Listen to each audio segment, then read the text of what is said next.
고센TV 시청자 여러분 안녕하세요. 마에스트로 나입니다.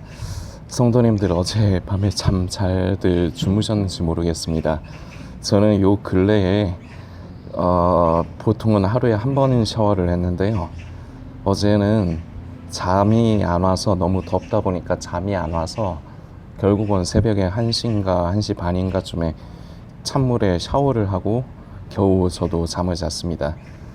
어제 저희 바로 옆 동네인데 광명시 같은 경우는 40도를 넘겼더라고요. 근데 제 기억에 공식적 기록으로 40도를 넘긴 적이 있나? 제가 기억이 안 나요. 그러니까 비공식적으로 40도를 넘겼다는 얘기는 들은 적이 있어도 공식적으로 40도를 넘었다는 얘기는 저는 어제 처음, 제가 전에 못 봤을 수도 있어요. 그런데 저는 어제 처음 봤습니다. 그만큼 어제 참 힘든 날이었고, 그리고 오늘도 마찬가지로 많이 덥다고 하는데 우리 성도님들 모쪼록 건강관리 유념하시고 다니시면서 시원한 물이 제일 좋습니다. 커피보다는요, 저도 커피를 굉장히 좋아하는데 커피보다는 물이 좋습니다. 물을 좀 많이 드셔서 모쪼록 온열 질환 예방 잘 하시면 좋겠습니다. 안내 말씀 잠깐만 드리고 오늘 메시지 함께 나누겠습니다. 이번에 고센TV 섬김사역 계속 안내해 드리고 있는 대로 우크라이나 난민 선교를 감당하시는 이창배 선교사님과 우리 고센TV가 이번에도 동역을 합니다. 선교사님께서 몇 년째 참 난민들에게 이제 피난처를 제공해주고 교회를 오픈해서 폴란드에 있는 지교회입니다. 폴란드에 있는 지교회에서 교회 장소를 오픈해서 이제 난민들에게 피난처를 제공하면서 그걸로 끝이 아니라 최소의 식사와 최소의 생필품을 이제 나눠주면서 예수님의 사랑, 복음을 전하는 일을 그동안 이제 수년째 감당을 하고 계신데요. 많이 어렵습니다. 이제 지원도, 후원도 이제 거의 없는 상태고, 아예 없지는 않을 것, 아예 없는지 지금 저도 정확하게 파악이 안 됩니다. 근데 거의 없는 건 확실해요. 참 그런 어려운 가운데서도 참 귀한 일을 감당하시는데 이 일을 계속 해야 되거든요. 그런데 요 근래에도 말씀드리고 있지만 우크라이나 사태가 너무 이게 장기전으로 가다 보니까 사람들이 우크라이나 전쟁 중이라는 거는 인식을 해도요, 우크라이나 상황에 대해서는 좀 잊혀져 가고 있어요. 좀 어제 같은 경우는 좀 이런 생각도 들었습니다. 우리나라에 지금 어렵게 좀 살아가시는 이제 분들, 쪽방촌에 이제 사시는 분들, 참 그런 분들도 도와드리면 좋은데, 그런 분들을 그리고 도와드려야 되는데, 이런 생각이 인간적으로는 들었습니다. 근데 이제 저희 고센TV에서 우리 모두가 같이 귀한 헌금을 모아서 우리가 섬기는 일을 1년에 3번에서 4번 하는데, 모이는 금액이 그렇게 큰 금액은 아니에요. 물론 어떨 때는 이제 하나님께서 우리 성도님들의 마음을 감동시켜 주셔서 작지도 않은, 그렇게 큰 금액도 아니지만 작지도 않은 금액이 모여서 섬기는 일들을 그동안 감당을 했었는데, 우리가 세상의 모든 걸 구원할 수 없어요. 그건 그리고 오히려 교만입니다. 우리가 모든 것을 다 할 수 있다는 건 교만입니다. 우리는 다 할 수 없어요. 그러나 우리 눈에 띄는 어떠한 어려운 형편에 있고 위험에 처해 있고 고통스러워하는 사람이 있다면 바로 눈앞에 있는 사람에게라도 손을 내밀어 줘야 되지 않겠습니까? 이게 그리스도인 아니겠습니까? 이런 말씀으로 시작하면은 팔이 안으로 굽는다고 같은 나라의 우리 한국에서, 대한민국에서 이제 어려운 쪽방촌에 사시는 어른들, 그런 분들을 섬기는 일을 하면은 더 의미가 있다고 생각을 하시는 성도님들도 있으실 수 있고요. 그리고 그런 일을 한다면은 생각이 없으셨다가도 섬기는 성도님이 계실 수도 있다고 생각이 됩니다. 그럴 수도 있죠. 저는 마음 같아서는 다 했으면 좋겠습니다. 왜냐하면요, 어느 한쪽도 경히 여길 수 있는 것은 아니기 때문입니다. 그런데 우리는 힘이 한계가 있어요. 그럼에도 불구하고 이번에 우크라이나를 섬기기로 이제 결정을 하고 성도님들께 함께 헌금해 주시기를 부탁을 드리는 것은 말씀드린 대로 잊혀져 가기 때문입니다. 도움이 필요한데요, 잊혀져 가고 있어요. 일은 계속 해야 되는데. 그래서 우리는 이름도 없이 빛도 없이 아무도 알아주지 않는 일을 우리는 하는 겁니다. 그런데요, 누가 알아주건 말건 그거는 필요 없습니다. 필요한 일이냐 아니냐가 중요합니다. 성도님들께서 기도하시면서 금액이 많고 적음을 떠나서 내가 하나님 앞에서 하나님께서 기뻐하시는 일, 구제하고 선교하고 복음을 전하는 일에 내가 한 번이라도 더 많이 나 또한 남의 일로 방관하지 않고 나 또한 함께 하겠다는 이런 귀한 마음을 성도님들께서 품어주시기를 부탁드리겠습니다. 자세한 내용은 이 동영상 댓글란에 남겨둘 테니까요. 성도님들께서 기도하시면서 마음에 감동되시는 분들은 함께 해주시길 부탁드리겠고요. 참고로 말씀드리면 지금까지 함께 해주신 분은 저와 저희 가족을 제외하고 2분의 성도님이 함께 해주셨습니다. 그래서 모여있는 금액은 총 10만 원이 모여있는 상태입니다. 우리 성도님들께서 요새 많이 어려운 시대이기 때문에 많은 것으로 함께 하시려고 하기보다 내가 하나님 앞에 내 마음과 중심을 드리는 그러한 귀한 습관을 길러 가셨으면 좋겠습니다. 어제 날이 덥다 보니까요, 참 그 에어컨, 저희 집에도 에어컨이 있습니다. 물론 10년도 더 전에 제가 그때 당시 중고로 샀던 거거든요. 근데 이제 저희 집에 있는 거는 그 에너지 등급 효율도 그렇게 좋지 않아요. 5등급이에요.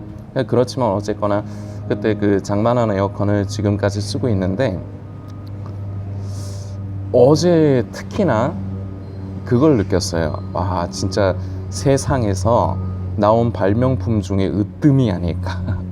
어제는 저는 그 세계에서 최고의 발명품이라고 하면 3가지를 저는 꼽고 싶은데, 첫 번째가 에어컨, 두 번째가, 이거는 물론 음식 식품이지만 라면, 그리고 하나가 엘리베이터예요. 저는 개인적으로는 이게 이 세상에서 그 최고의 발명품이 아닐까, 저는 개인적으로 그렇게 생각이 돼요. 그런데 이렇게 세상은 점점 뭔가가 발전을 하고요. 그러면서 사람의 삶은 더 편해지고 있습니다. 그리고 세상은 점점 더 빠르게 돌아가고 있습니다. 그런데 참 아이러니한 부분인데요.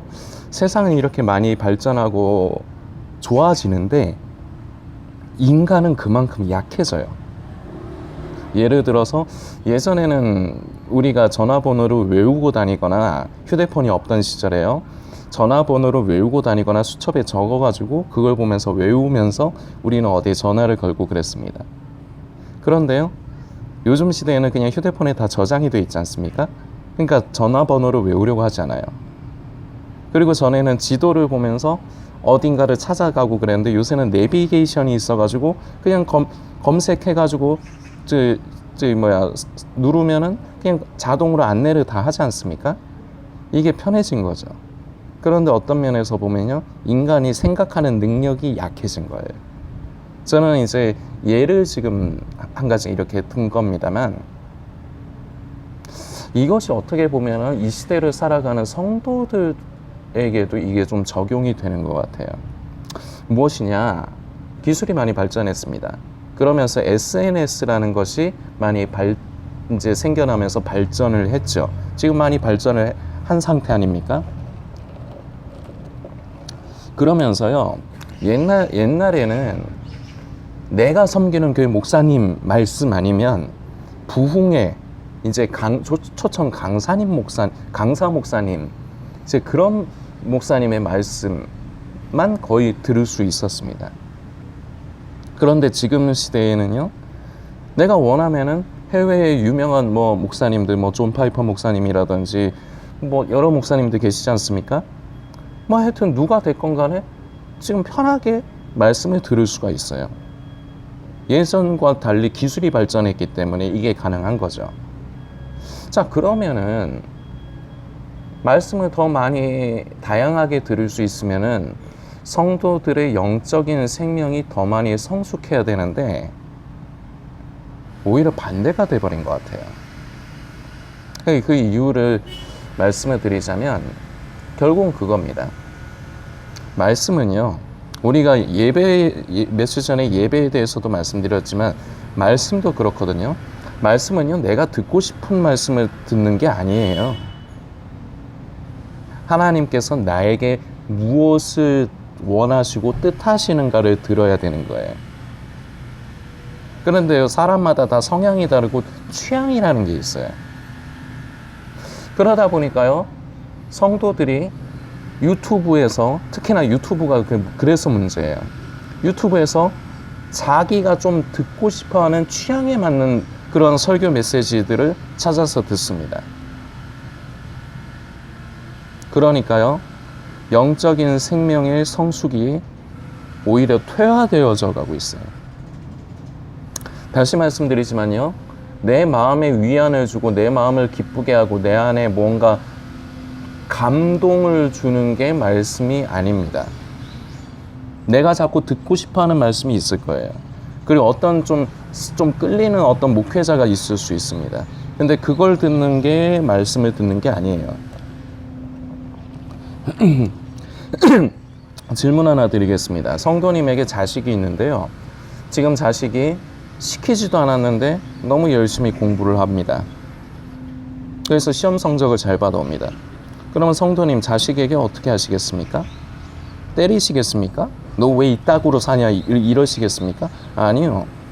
자식이요, 스스로 알아서 잘하면요, 칭찬해주고 격려해주고요, 선물도 해주고요, 그러는 겁니다. 그런데요, 너 공부 열심히 해야 된다. 이번에는 반대의 예지만 너 공부 열심히 해야 된다. 너 공부 못하면은 너 나중에 커서 힘들게 산다. 이렇게 얘기하는데 자식이 말 안 듣고요, 공부는 안 하고 사고만 치고 다닙니다. 자, 그런데 이 자식에게 자식 듣기 좋으라고 칭찬만 해주고 격려만 해줘야 됩니까? 요새 시대에는 좀 거리가 먼 거지만요, 쳐맞아야 돼요.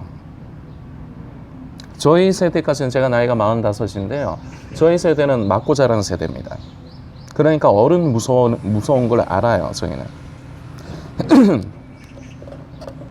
그렇다고 어른들이 무조건 옳으냐, 그거는 아닌데, 그래도 기본적으로 어른들을 좀 어려워한다는 겁니다, 기본적으로요.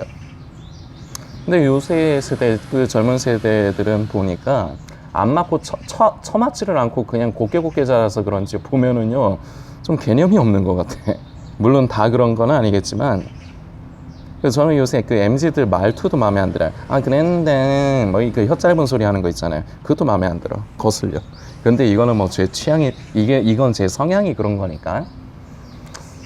그런데 하여튼 그 자식의, 다시 예를 들어 드리던 부분으로 돌아가서, 자식이 잘못하면은 저 패는 거예요. 저 패서라도, 패는 게 목적이 아니라 패서라도 나쁜 길로 가는 걸 막는 거. 이게 정상 아닌가요? 물론 요새 시대에는 이 체벌이라는 개념이 좀 멀게 느껴지는 시대이긴 하지만요. 자, 그런데 성도님들은 마치 이거와 마찬가지인 거예요. 사고뭉치야. 사고만 치고 다녀. 그 뻘짓만 하고 다녀. 그런데 원하는 건 그래도 나를 위로만 해주기를 바라고, 칭찬해주기를 바라고, 나를 격려만 해주기를 바래. 그래서 그런 메시지만 찾아 듣는다. 이게 정상적으로 보이세요? 그리고 또 하나 질문 드리겠습니다. 성도님이 잘하고 있습니까? 성도님이 아무 문제가 없기 때문에 영적으로 생명이 성숙하고, 그리고 그리스도인다운 삶이 삶 가운데서 열매로 나타나고 있기 때문에 본인은 그런 말씀들을 찾아다니는 겁니까? 아닐 텐데. 그럴 수가 없는데. 더워서요. 그럴 수가 없는데. 말 안 듣고요, 사고 치면요, 야단을 쳐야 돼요. 우리 아버지도 똑같아요. 성도님이 잘하고 있다면요, 칭찬하시고 격려하시고 응원하시는 그런 메시지를 하나님께서 주의 종을 통해서 주실 겁니다.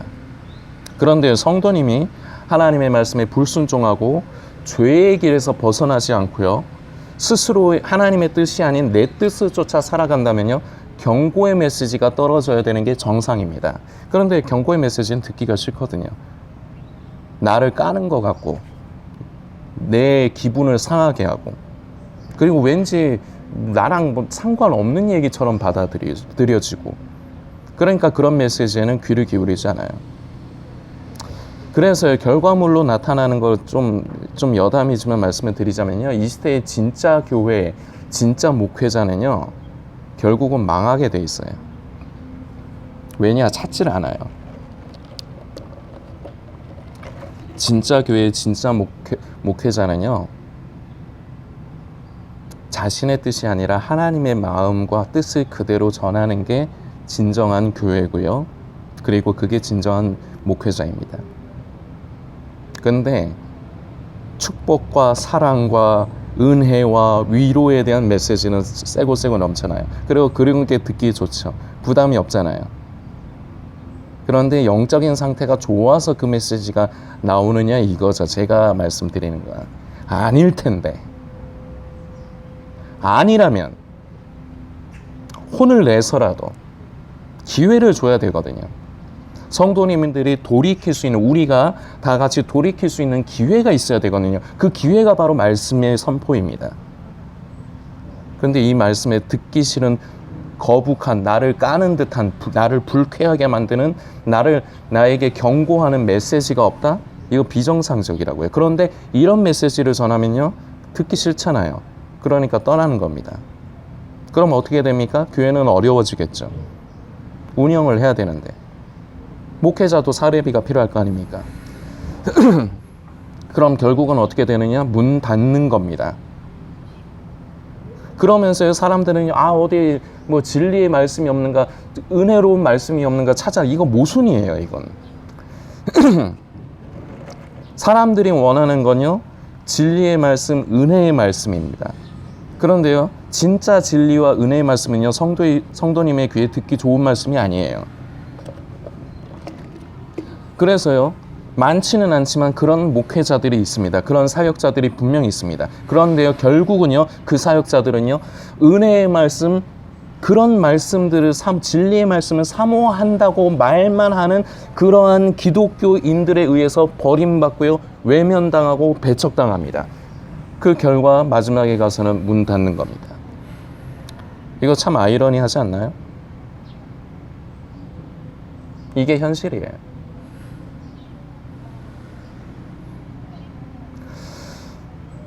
그래서 결국은 이 시대의 상태는요, 영적인 생명이 대부분요, 퇴화되어 가는 것 같아요. 잘하지 못하는 정도가 아니라 오히려 더 퇴화가 돼서요, 어린이 정도였는데 애새끼가 돼버리는 것 같다고요, 완전히. 제 느낌에는. 말씀을 하나 살피고자 합니다. 마가복음 11장의 말씀입니다. 11장 12절부터요. 이튿날 그들이 베다니에서 나왔을 때 예수께서 시장하신지라 멀리서 잎사귀 있는 한 무화과 나무를 보시고 혹 그 나무에 무엇이 있을까 하여 가셨더니 가서 보신즉 잎사귀 외에 아무것도 없더라. 이는 무화과의 때가 아님이라. 예수께서 나무에게 말씀하여 이르시되 이제부터 영원토록 사람이 내게서 열매를 따먹지 못하리라 하시니 제자들이 이를 듣더라. 아멘. 마가복음 11장 12절에서 14절까지의 말씀입니다. 여기 보면은 조금 의아한, 이거 말씀 묵상하면 좀 의아해할 수 있습니다. 왜냐하면 아직 무화과 나무의 열매를 얻을 때가 아닙니다. 그런데 예수님은 시장하셔서 열매를 찾으셨는데 열매가 없다고 무화과 나무를 저주하셨습니다. 이거 뭔가 예수님이 좀 괴팍한 것 같지 않으세요? 그렇게 생각할 수 있어요. 그런데 예수님께서 아무 이유 없이 그냥 자기가 먹고 싶을 때 없다고 화딱지가 나서 저주를 하신 게 아닙니다. 탁쉬라는 게 있어요. 이게 뭐냐면 이게 열매의 근본이 되는 핵입니다. 이 탁쉬가 있어야지 결국은 무화과는 무화과 나무 열매를 맺는 거예요. 그런데요, 예수님께서는 완벽한 열매를 찾으신 게 아니라 그 탁쉬가 있냐 없냐. 왜냐하면 이 탁쉬가 없으면요, 그거는 결국은 열매를 맺을 수 없어요. 그래서 잎사귀만 무성하고 열매는 아예 맺을 기약이 없는 것이기 때문에 예수님께서는 이것을 저주하신 것입니다. 우리나라 욕 중에 하나인데요, 싸가지 없는 새끼 할 때 그 싸가지. 그리고 이게 뭐냐면 전라도 말인데 싹수에서 나온 거거든요. 싹수에서 나온 거예요. 이 싹수를 이제 전라도 이제 사투리식으로 하면 싸가지가 되는 거예요. 그래서 이 싸가지 없는 새끼야 욕하잖아요, 사람들. 그리고 우리도 옛날에 많이 했잖아요. 그쵸? 이 싸가지가 없는 거예요. 그래서 예수님께서 무화과를 저주하신 거예요. 무화과 나무를 저주하신 거예요. 싸가지가 없어서. 왜? 싸가지가 없으면요, 열매를 기약을 못해요. 지금 이 시대가 그래요. 잎사귀는 무성해. 겉으로 보면요, 세상의 기술이 발전하면서 요새 유튜브 때문에 이런 목사님 저런 목사님 메시지를 홍수가 넘쳐나듯이 내가 접하려면 얼마든지 접해서 들을 수 있어요. 그러면 우리 속의 생명이 그만큼 성숙해야 되는데 성숙하지를 못하는 거예요. 더 오히려 퇴화하는 거예요. 왜? 이 싸가지가 없어서. 죄송합니다. 좀 우스갯소리 좀 섞어가지고 농담으로 하나 할게요. 이 싸가지 없는 성도님아. 죄송합니다. 우스개예요. 이게 이 시대의 상황이에요. 잎사귀만 많아요. 그래서 머리에 든 것 많아. 여기저기서 주워 들은 것 많아가지고 머리에 든 것 많아. 그럼 뭐합니까? 열매가 없는데. 그게 이 시대입니다. 그게 지금 이 영상을 보시는 성도님 얘기일 수도 있습니다.